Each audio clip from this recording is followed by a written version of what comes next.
Hello and welcome to the Citi Newsroom from our studios at number 5 Ola Hansen Lane at Tesano in Accra. My name is Kweku Ediamahansa. Coming up,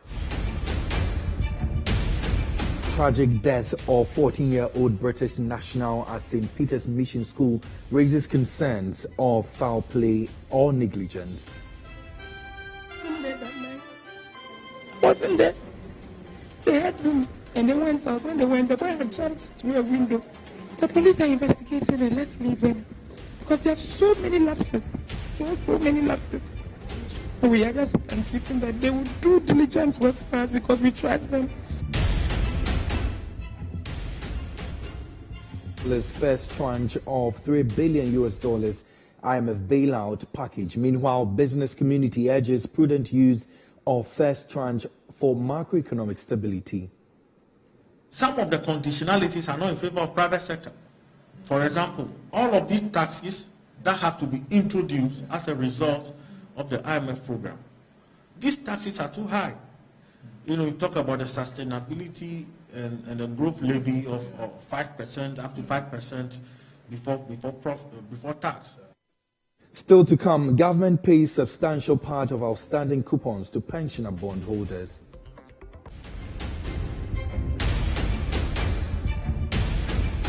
And later, GPRTU backtracks on decision to reduce transportation fares amid driver resistance.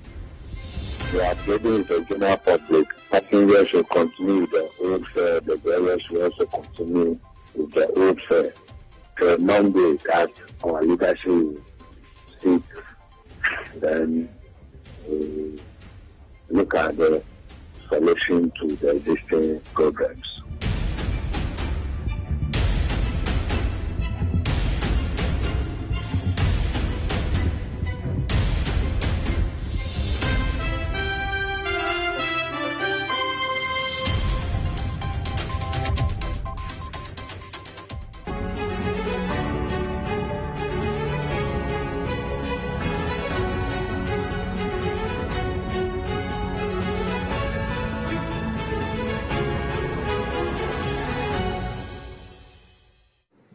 Many thanks for choosing us. Let's begin our bulletin now. And the family of a 14-year-old British national is expressing concerns following his tragic death at the St. Peter's Mission School in Obojo in the Denton municipality. The incident occurred on May 15, when the boy reportedly fell from the 4th floor of the school's dormitory. School authorities stated that the incident took place at around midnight, and despite urgent transportation to the University of Ghana Medical Center, he was pronounced dead. The family suspects foul play or negligence in their child's death. They have highlighted the absence of a police escort during the transportation to the medical center, as reported by the medical team at the University of Ghana Medical Center.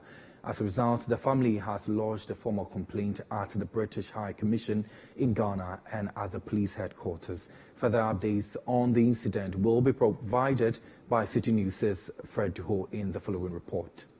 Behind me is a well-fenced school known as the St. Peter's Mission School, located within the Obojo enclave. This is a school complex that is made of JHS, which is the junior high school, and the SHS, which is the senior high school. Students are currently studying, and some of them are also playing because it's break time. There is this allegation that we've seen on social media that a student actually fell from the 4th floor and later he was pronounced dead at the hospital.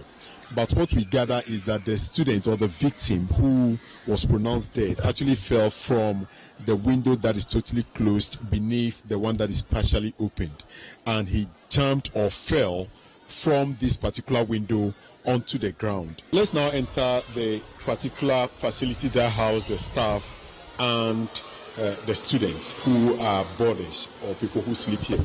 And the entire place looks so secured. Burglar proofs all around, and the dormitories are also there. We see the stairs also protected with a lot of metals. So the stairs are also wide enough for people to move all around. So we are going to see where they normally sleep and then proceed to where the incident happened. Now, this is the very first floor. We can't really specifically point to any of the rooms where the students live, but this is the floor, the first floor, as painted to us by the school authorities. This is the fourth floor. The unfortunate incident, we understand, occurred on this particular floor. Now, the place is under investigation, so it's currently protected. The students actually entered into one of this, and then the unfortunate incident happened that we can't put, we can't really authenticate what happened. But this is what we've gathered so far from the school, that this is the floor where the incident occurred. We've come to the school to engage with the director of the school, Dr. Moses Edujima, who has been sharing some insights as to what really happened. Having taken you around to see where the floor where the boy lives, and the floor he went to, and all this unfortunate situation happened, we want to express our deepest condolence to the family and all members of the St. Peter's community as we all await the autopsy report. They have left him there whilst he was sleeping to go and find out why he has come with that being that hyper. So, according to him, when they were investigating, what has happened to this boy that he's so hyper this night when everybody is supposed to be sleeping? In their course of the investigation, they heard a big fall, the sound, boom. So according to him, they abandoned the investigation to find out what it was. And they realized that one of the windows in their room on the fourth floor where teachers are occupying, the boy has been able to disengage that window and fall, and had jumped through the window. So they stopped all what the investigation they said they were doing and quickly rushed the boy to the hospital. They called other people. They called us the head teacher. They called him, and they called other management members to come and help them. So this is the case as we know now. Fortunately, by the time I arrived here, the police were here already. They've taken videos and what have you, and have invited about 3 students to the police station for questioning. So definitely I went with them. My members who had been called in earlier also had joined for us to know indeed what had taken place. So we went there. Well, the students have given their reports to the police. The staffs on duty have also given their report to the police. Currently, the police have arranged that on 23rd of this month, there will be an autopsy. So indeed, barring every speculation, we believe that reports of autopsy has something to tell about events leading to the demise of people. Therefore, as a school, we are so quiet, awaiting that scientific investigation. Per the information we've gathered so far, the family, we understand, have been in these school premises to engage with the school authorities. And again, they've been to the UK High Commission to officially brief them on the happenings. We understand the student in question, or the victim, was actually a British citizen. But the school authorities were telling us that there were 3 international boys, there were 3 international students who are Liberians, who apparently mixed something, whatever, for the boy to eat. And when the boy ate it, he was complaining that his head. My point here is, if somebody's child says that his head, what do you do as an authority? You quickly rush the boy to the hospital. But it wasn't this case. It wasn't in that case. He was rather given water to drink and then sleep. Upon sleeping, they said the 2 institution people came out. They came out of the place, and then when they came out, before they could realize, they had boom. That is them. I wasn't there. I wasn't there that night. I wasn't there that night. I wasn't there that night. I wasn't there. They had boom and they went out. When they went, the boy had jumped through a window. The police are investigating it. Let's leave them. Because there are so many lapses. So many lapses. So many lapses. And we are just entreating that they would do diligent work for us because we trust them. They are the only lawmaker, the only law supervisors and the only law service here.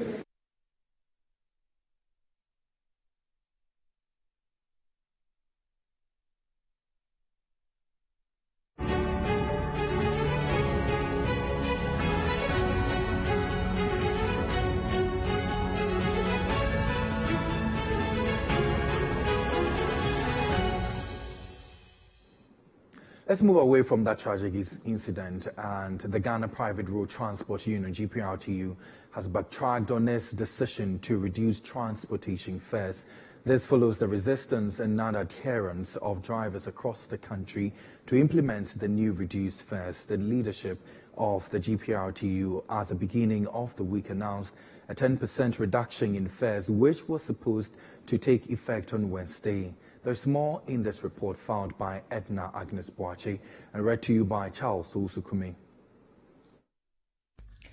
Ghanaians seeking to enjoy a 10% reduction in transport fares may have their hopes dashed following the refusal of some drivers to bring down fares. In a surprising turn of events, the Ghana Private Road Transport Union, GPRTU, has appealed to the general public to continue paying the existing fares until the leadership of the various transport unions convene to determine the way forward. The reduction in fares, which was set to take effect on Wednesday, May 17, 2023, brought a sigh of relief among users of public transport.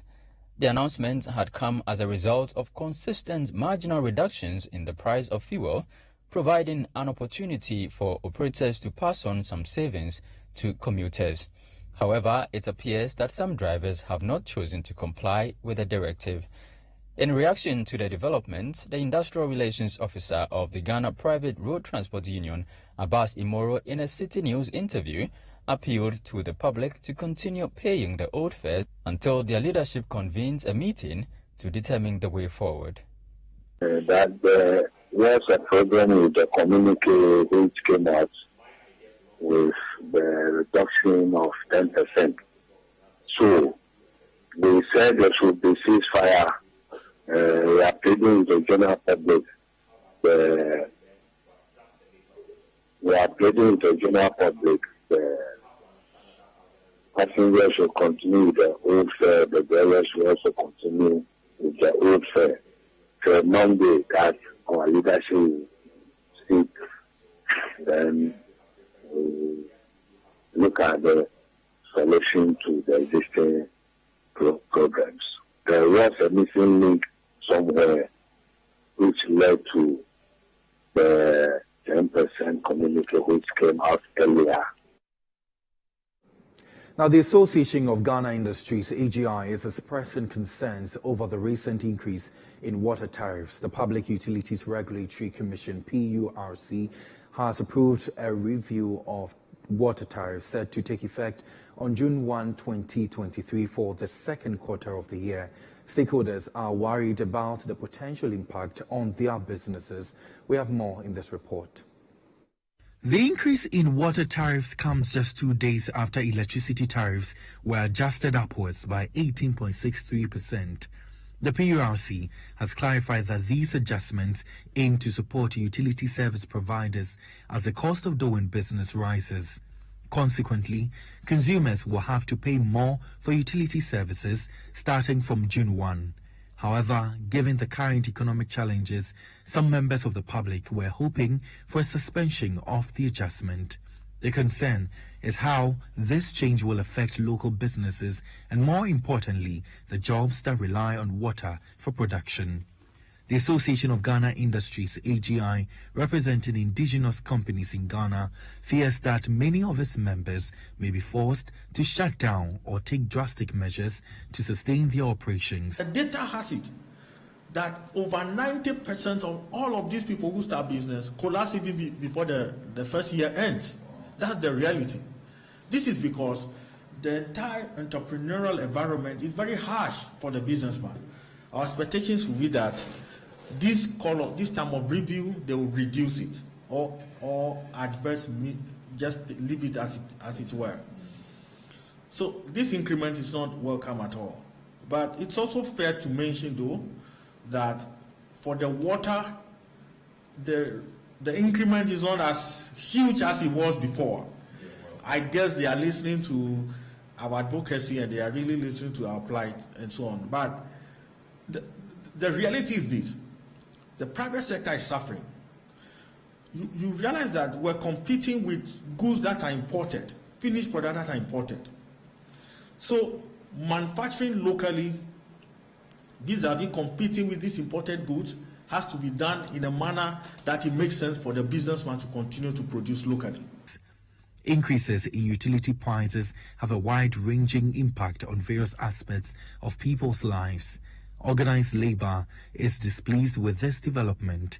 Earlier this year, after 10 consecutive meetings between the government and organized labor, a 30% base pay increment for 2023 was agreed upon. However, Thomas Musa, a member of Organized Labor and the Ghana National Association of Teachers, NAT, states that the announced adjustment will erode the progress made to cushion ordinary workers. When we started, the base pay was ahead of minimum wage, but today the minimum wage has overtaken base pay to the extent that 2022, 2021, 2022, we went in for 4.7%. Now we're seeing our plight. Thank God for what happened in 2023, that actually a bit cushion workers. But even with that one, we still have a deficit of about 90%, which has to be covered. And so with this increment, we are still going back to cost 90. Meaning that we are going back to our original position. You realize that when we had this money, electricity bill was at a particular rate, water was at a particular rate. So if the variables based upon which the money was given you, even at that time, with about 90% deficit, and today those variables have changed significantly, certainly.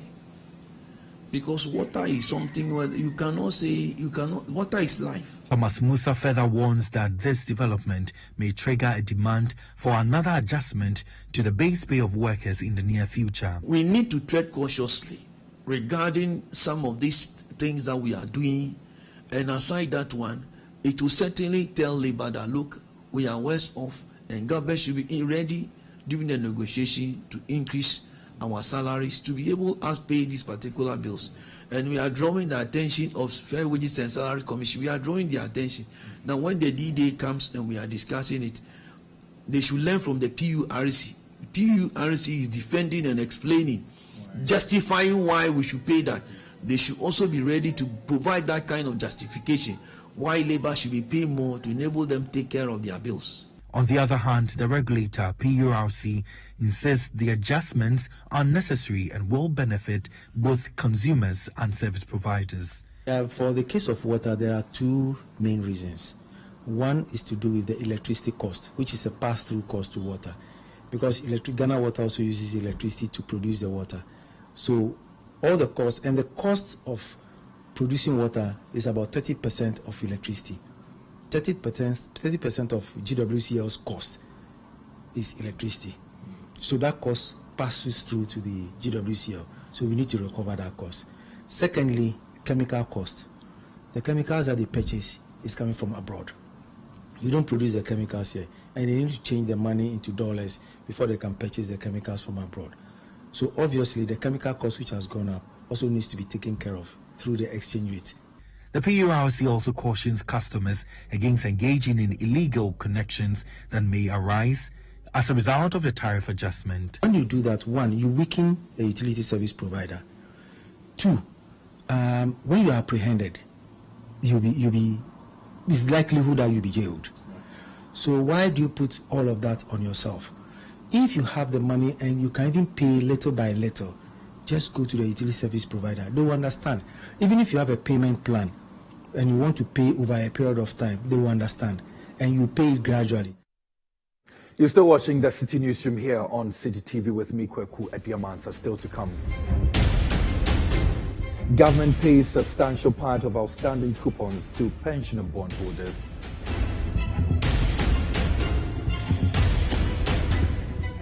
We have details of this and other stories all coming up shortly. Please do stay.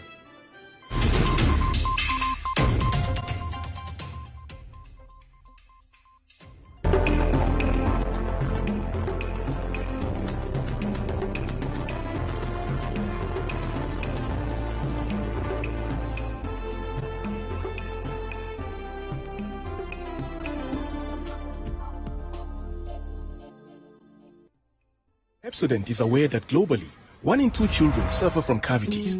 That's why by giving her Pepsodent, you're not only protecting her teeth, but also helping her grow up and thrive at every stage of her life with a healthy and confident smile, so she can succeed and achieve all of her dreams. Because every smile matters.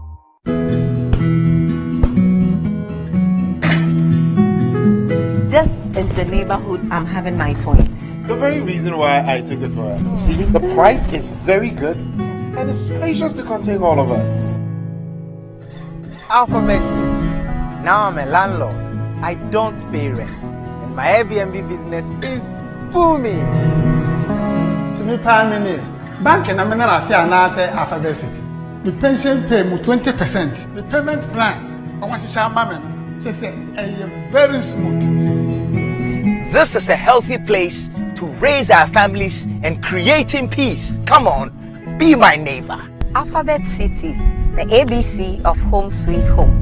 Alphabet City is a classy and peaceful gated community in Sakumono. We have 24/7 top-notch security and high-quality access roads. We have 3 bedrooms and 2 washrooms, 3 bedrooms and 3 washrooms with boys' quarters. We have 3 bedrooms and 4 washrooms. We have 2 bedrooms and 2 washrooms, all with beautiful kitchens and kitchenettes. Call Alphabet City on 0240-111119 or 050-44-99999. Alphabet City, the ABC of Home Sweet Home.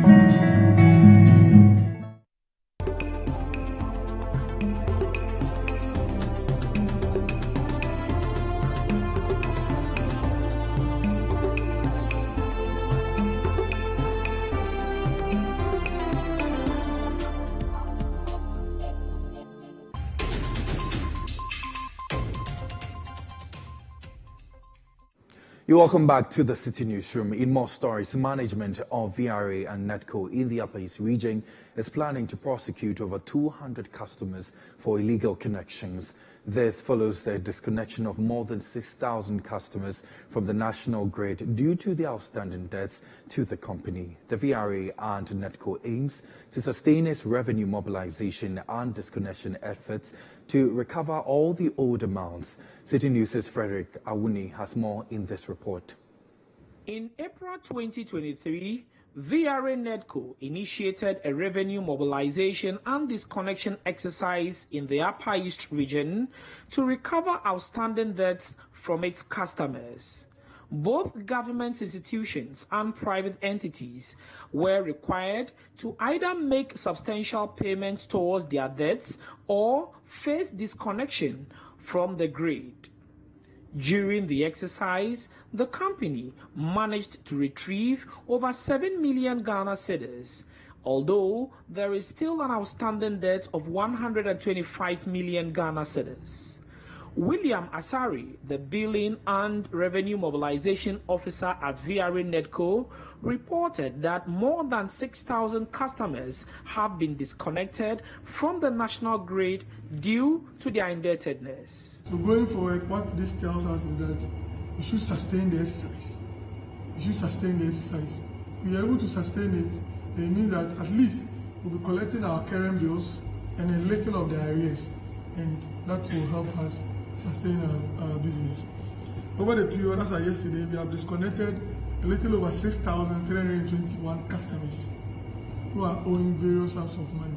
A lot of them have come back to pay some part of the money, and they have been reconnected. The good news is also that we have engaged a lot of other institutions where hitherto were not paying their bills at all. We have had engagement with almost all the health facilities, private and government, where at least they have committed to paying their current bills. The arrears, we have signed a number of agreements with a couple of them where they will be paying a certain amount towards the arrears over a period of time. Mr. Asari expressed concern about the negative impact of illegal connections on the company's revenue and mentioned that some customers would soon face legal action for engaging in illegal connections. We have arrested customers who were tampering or stealing power, 321 customers over our operational area, who had connected themselves without recourse to us, or they had business with us, but they had found ways to tamper with their connection to enable them pay less or completely pay nothing for the power they have used. We have served them letters. A number of them have come to pay. A number of them have been reconnected, but a good number of them haven't also paid. Though they have shown their face, some come forward that they are pleading, they want to pay part and get reconnected. For those who haven't paid anything at all, we will take them through the law. In the Garut district, there have been recent power supply challenges in certain communities. However, Engineer Ishmael Ben Kofi, the VRA NEDCO area engineer, assured that the company is actively working to resolve the issue. VRA NEDCO has assured the 4 affected communities in Garu of its resolve to fix the power challenges in that area. It is also poised to prosecute over 200 customers for illegal connection and has reiterated that customers should timely pay their bills to avoid being disconnected from the national grid. Reporting for Citi News, Frederick Awuni, Bolgatanga. Now, government has paid a substantial part of the outstanding coupons of pensioner bondholders after pledging to do so at a meeting between the Finance Ministry and the pensioner bondholders last week, Friday. The pensioners had picketed the premises of the ministry for 5 days, demanding the payment of the coupons and outstanding principals. The Finance Ministry then convened a meeting where it promised to pay the outstanding 17 coupons while negotiations continued on the principals. Citi News' checks today revealed that that promise has been redeemed with only about 3 coupons now outstanding. However, in an interview with Citi News, the convener for the Pensioner Bondholders Forum, Dr. Edu Ananianchi, says the meeting to discuss the principles has yet to be convened.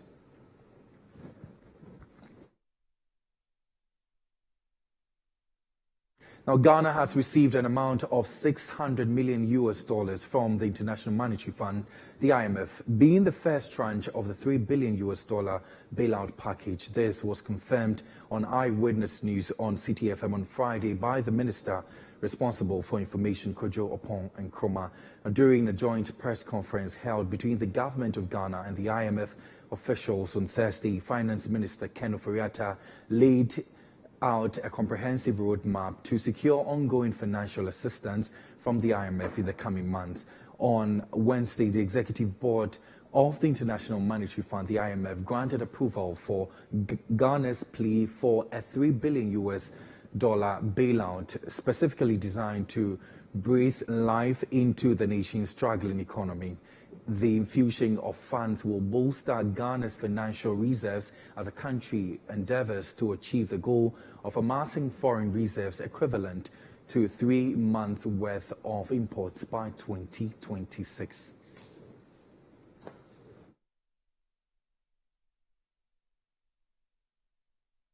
Meanwhile, the business community has reiterated calls for government to ensure that the first tranche of the $3 billion 3-year standard credit facility Ghana secured from the IMF on Wednesday is used judiciously to ensure macroeconomic stability. This comes as the amount of $600 million from the IMF has hit the Bank of Ghana's account today, May 19, 2023. Citi News has been speaking to some of them. The concerns by the business community come as government has received the expected amount of $600 million from the International Monetary Fund. Today, this will be the first tranche of the $3 billion three-year extended credit facility Ghana secured from the IMF following the approval on Wednesday to help revive the country's ailing economy. In an interview with Citi News, President of the Ghana Union of Traders Associations, GUTA, Dr. Joseph Obeng, said the business community is expecting government to ease the burden on them through the removal of new taxes on businesses. Businesses are suffering because of over-taxation, and that over-taxation impedes growth of businesses. Probably government is adopting these taxes because of the problem that we are having as a nation. But we believe that government understands our cry and our pleas. The fact that taxation is killing us, the nuisance taxes are coming back, are creeping back in folds and in other forms, and new taxes are being added up.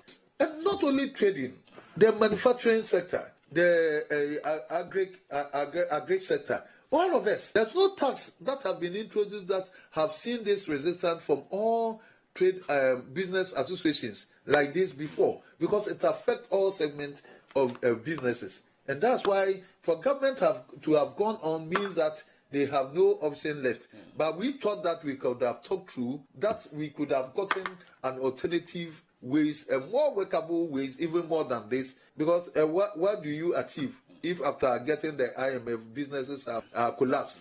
As is very imminent. The Association of Ghana Industries has also been reacting to the announcement. Chonam Akpelu is the Greater Accra Regional Chairman of the AGI.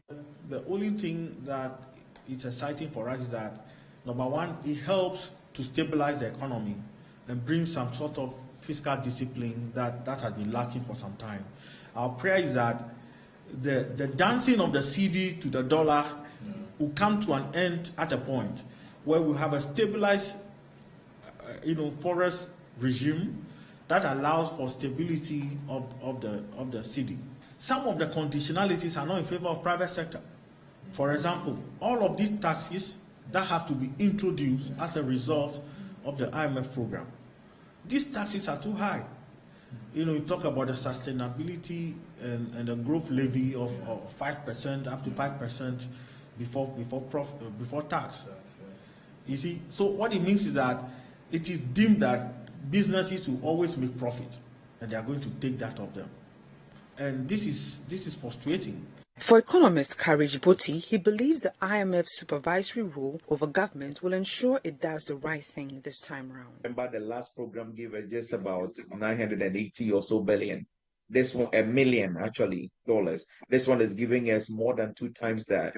In fact, 3 times, even more than 3 times that, really. So it tells you that the size of adjustments required under this program is actually a big reason why we are getting that much.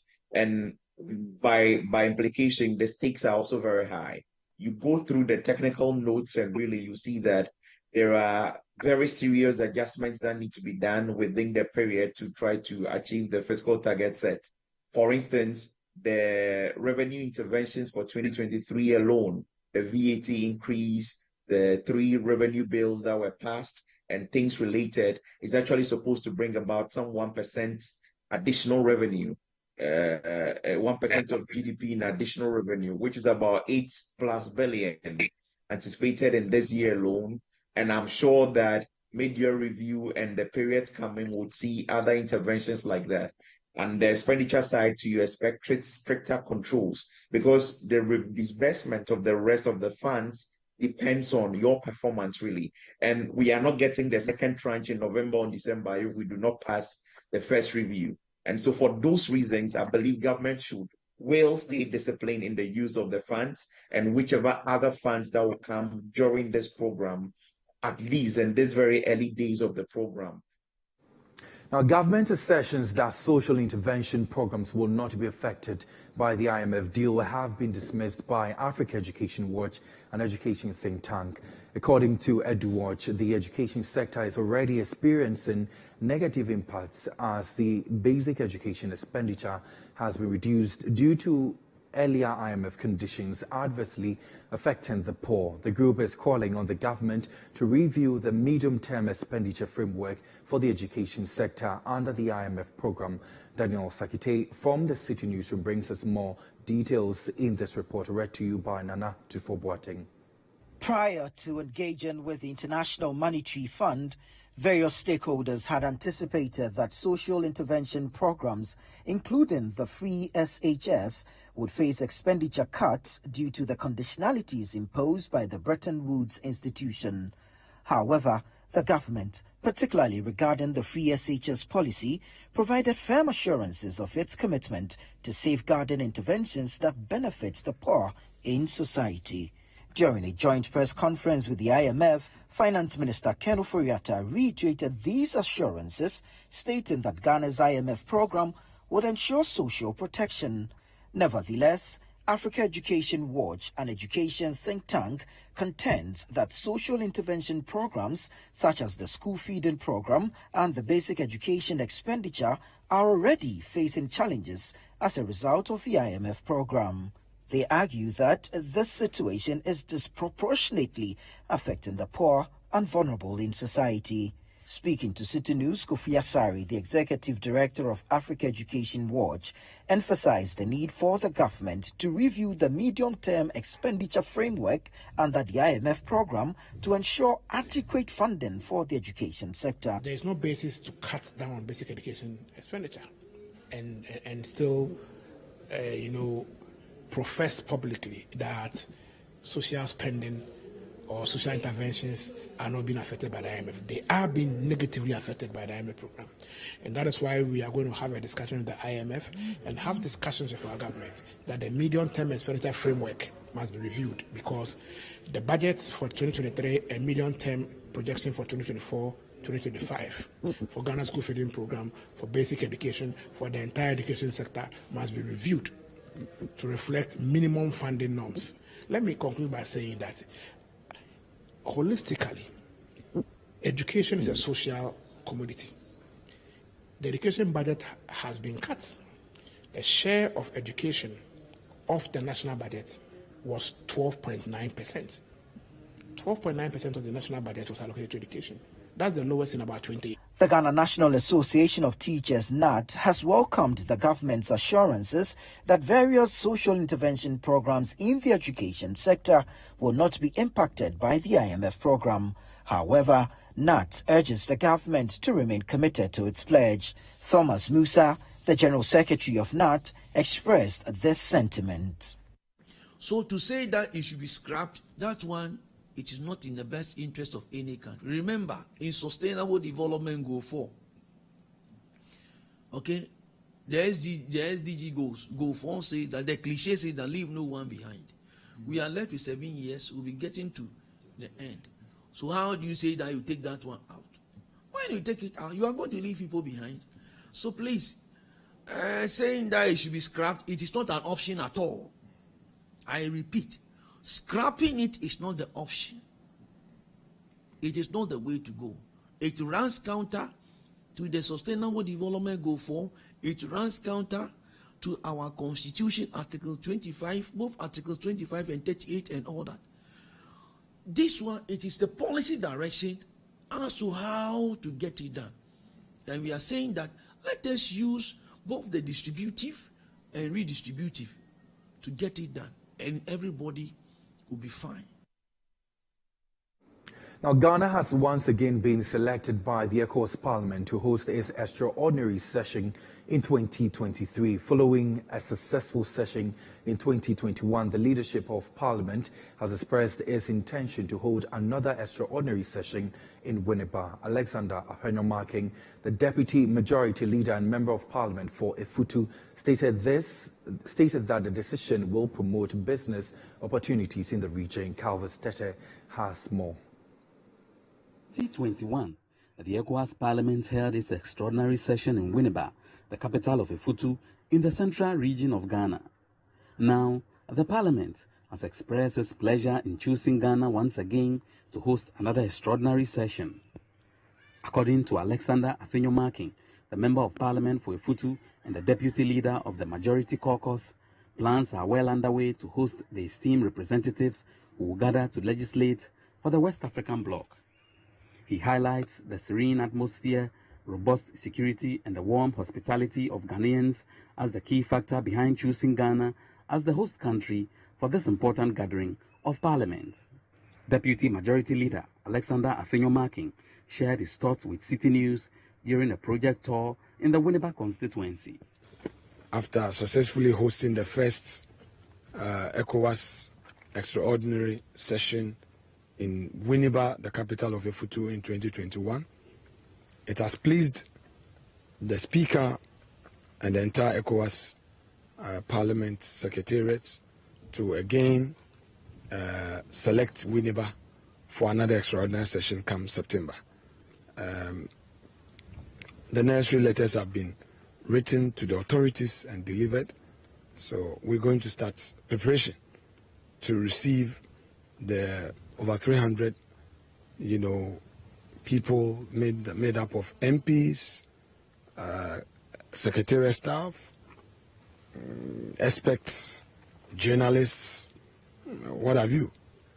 We have the hotels, we have the facilities, and we have the necessary security infrastructure to host them and to have an incident-free program. Winneba is just an hour away from Accra by road. If there's traffic, maybe 1.5 hours. So it is nothing out of reach to have our parliamentarians moving out of the heat of the capital to come to Winneba. Meanwhile, the Member of Parliament has made a commitment to complete a public service village in Jahadze, a suburb of Winneba, by the end of August. The public service village would include an office complex for the National Health Insurance Scheme, Ghana Revenue Authority, fire service, as well as a court complex accommodating both the circuit and high courts. The Efutu MP emphasizes that this development aims to make it easier for residents to access essential public services.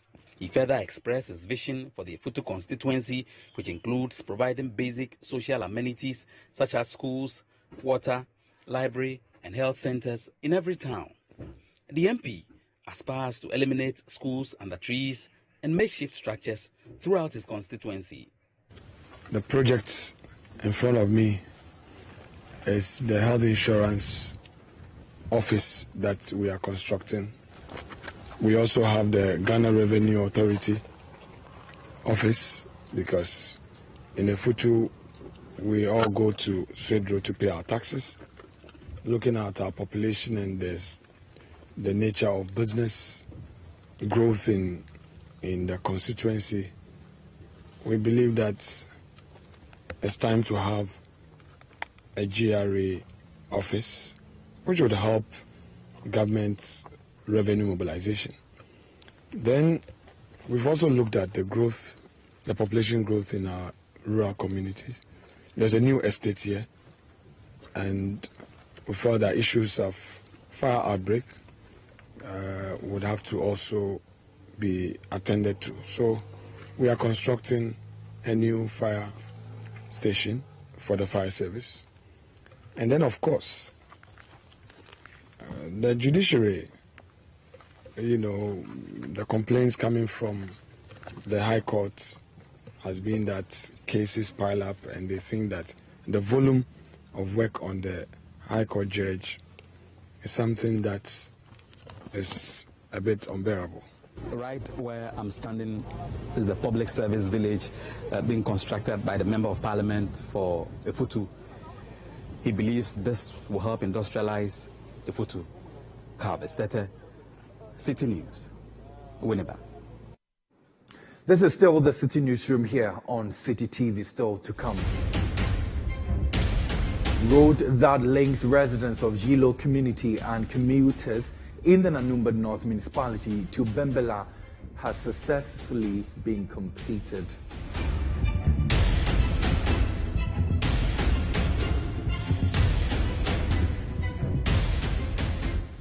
We have details coming up shortly. Please to stay.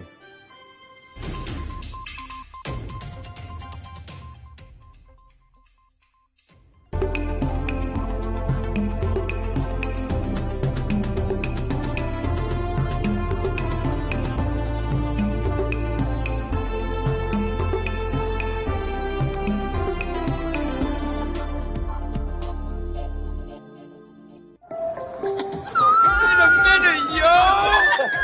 It's on my nephew. Wow! This place has changed, yo!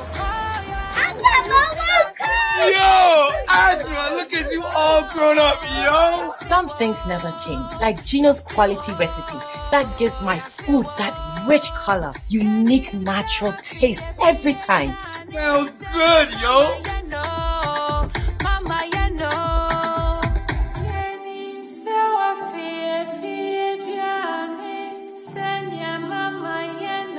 Hey, sister, we did what Ponsano and Casa, just like I remember. Uncle, hurry up and let's open the suitcase. Ajua, sorry, na me shrimp quite far.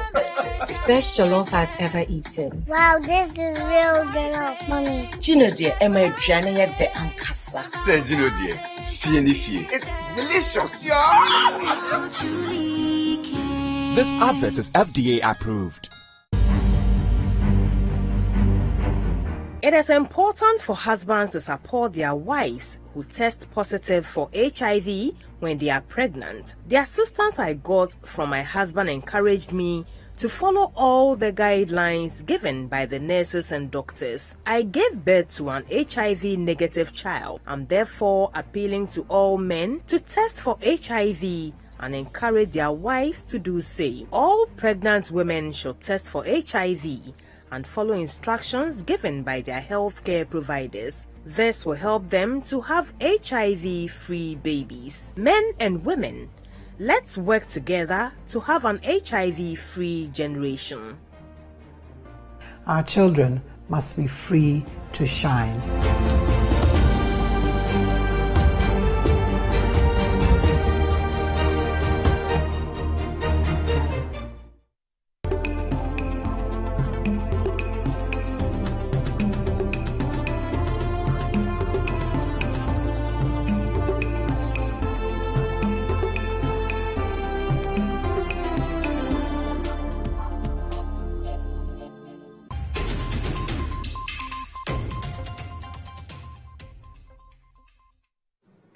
You're welcome back to the Citi Newsroom. Now, in more stories, commercial vehicle conductors in Ghana traditionally assist passengers in boarding vehicles to enable them reach their desired destinations. However, a recent trend has emerged where conductors delegate part of their responsibilities to individuals known as loading boys. In this report, Jeffrey Annan from the Citi Newsroom explores the work of these loading boys in this report, and this report is also read to you by Nana Tufo-Boateng. If you frequently use public transport, you may have encountered individuals who are not official bus conductors but still perform their duties. These individuals, commonly known as loading boys, can be found at almost every bus stop or vehicle station in Accra. They earn a fee of 5 Ghana cedis per bus and work tirelessly throughout the day to maximize the number of passengers they attract in order to make a living. Their activities have been largely accepted by most commercial transport operators due to the vital role they play.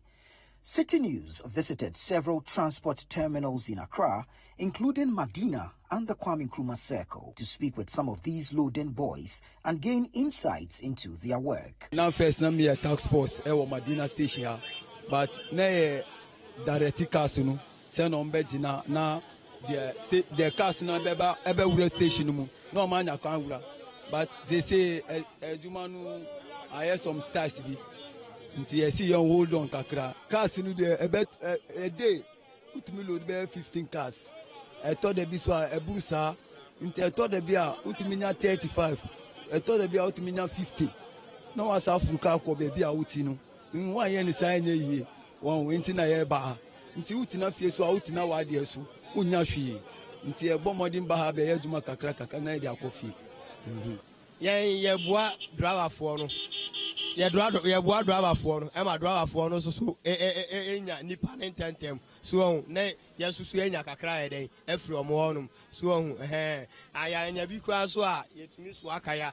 Ye kaya na ebe so anso eja kakra bi e so a e bia 1 cedi 2 cedi a na ya den yaji. We aduma bi scanning. Make us scan uma na me boa. Like Tobidi. A day, minya 10 series.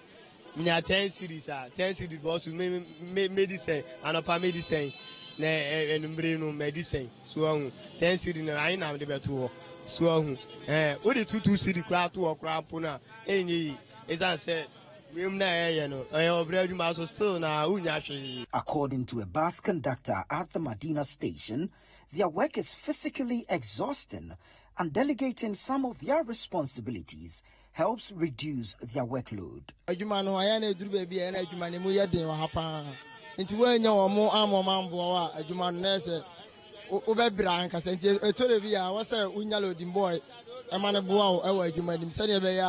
Ubetimi a load fast and wa ko asaba nti omo so mu load anti me hwe omo sakwa o se won so ye den o pe bi kakra den e de mo omo ayi nti load boys ni na boy wa hanim si so mo load ka ba ko bi omo je be sen o e depend obi wa okra na e be mi say u load mi a even ebi obi tia 3 cedi ba mi timi ma 5 cedi mi timi ma de se ne kwan be fa so load e be so mani ni sakwa no so ne me fa na e den me ma scan obi wa okra o metimi a load nu no wa yese me kwa ba o ma na hwe so what you say no obi won so be fine o mo boy say the cars need to be block here say bit me nyane pa be ko so be nyesika on say identity. While some people commend loading boys for their assistance, certain drivers express concerns about their impact on operations and believe that their activities should be regulated. Drivers have reported incidents of broken windows and physical altercations when they are unable to pay the loading boys. Yeah, shadow boys, but Mujana, enough for be pena almostuna on my GSK. Interest and I'm higher because one more and I'm walking and I say, I'm do my police. I'm watching my police, not police, and I bet you. I'm a boy, I'm lady, I'm a jam of basing. Oh, I'm a 5 city. About 10 city. I'm going to say 100, but if you want, I'm 100. Oh, yeah, why I know more yet more Angasa. I be most of our movie by Benede. By any more. To a mono, by hard you are. That's all more hard, and then I'm and a person put on more hard to say, and then let him blame about her. And almost to me, who made it up now. Now, residents of Jilo community and commuters in the Nanumba North municipality can now rejoice as the long-awaited repairs of the road that links their community to Bimbala has been successfully completed. After years of neglect, the road, which got divided into two after a downpour and had been in a state of disrepair since 2017, has finally been fixed, providing a vital transportation route for the local residents. This critical infrastructure failure prompted numerous reports by Citi News, shedding light on the dire consequences faced by the community. The bad road had not only disrupted daily lives, but also provided an opportunity for armed robbers to exploit unsuspecting road users. There's more in this report. In 2017, following a heavy downpour, the road linking Jilo and Bimbila was rendered impassable since it was divided into two at a major section. Fortunately, the bridge connecting the road remained undamaged, but the water diverted from it, splitting the road into two. The circumstances particularly affected road users, especially women from the Jilo community who rely on the route to transport firewood to Bimbila every evening. Additionally, farmers from Bimbila, whose farms were situated on the eastern side, faced difficulties transporting their produce. Not only does the road serve as a vital link to multiple communities, but it is also the shortest route from Bimbila to Zabzugu and Nakpale. Citi News has consistently reported on the hardship faced by road users, especially during the rainy season, when crossing becomes even more challenging. Taking advantage of the situation, armed robbers frequently targeted people on the road. Now, the bridge has been repositioned to connect the divided road to make it good for use by commuters, bringing excitement not only to the residents of Jilo, but also to farmers and other users of the road in general.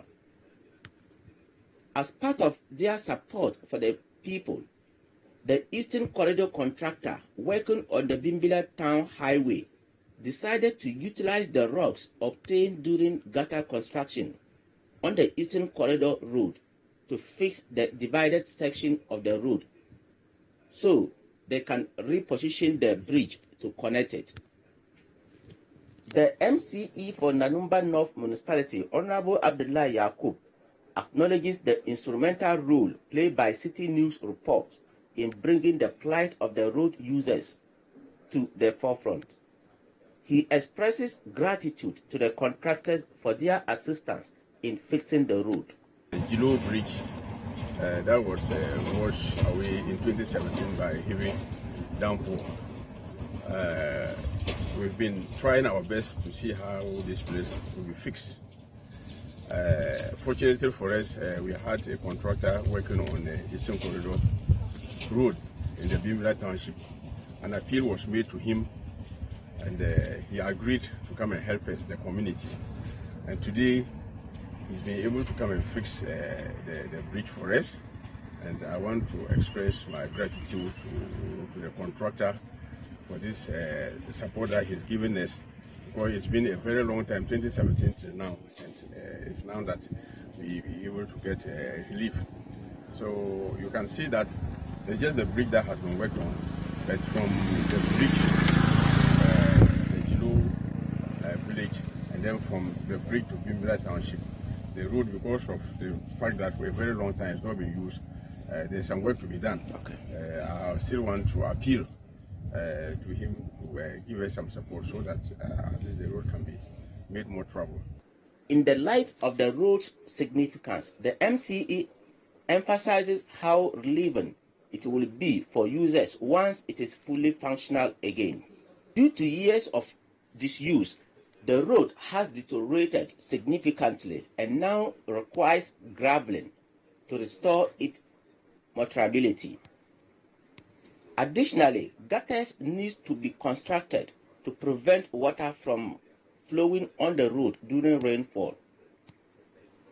The MCE emphasizes that he is closely monitoring the contractor's progress to ensure the road is completely fixed. As you look at the uphill from Bimbilla Township downwards, you see that the gutters have been choked. So water is not flowing along where it's supposed to flow, but it's rather flowing on the road, making it so immotorable. So I think we will have to get the engineers to work on this so that we can shape it well, so that the flowing of the water on the road will stop. However, until the gutters are constructed, the road remains vulnerable to flood waters, and Citi News can confidently predict that by the end of this rainy season, the road will be divided once again if the gutters are not constructed. And that's it for today's edition of the Citi Newsroom here on Citi TV. Our website, citinewsroom.com, has more information on our top stories and more.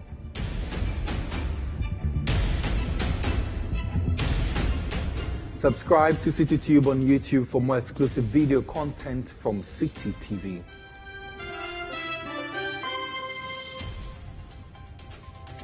My name is Kweku Ediama, and so many thanks for your company.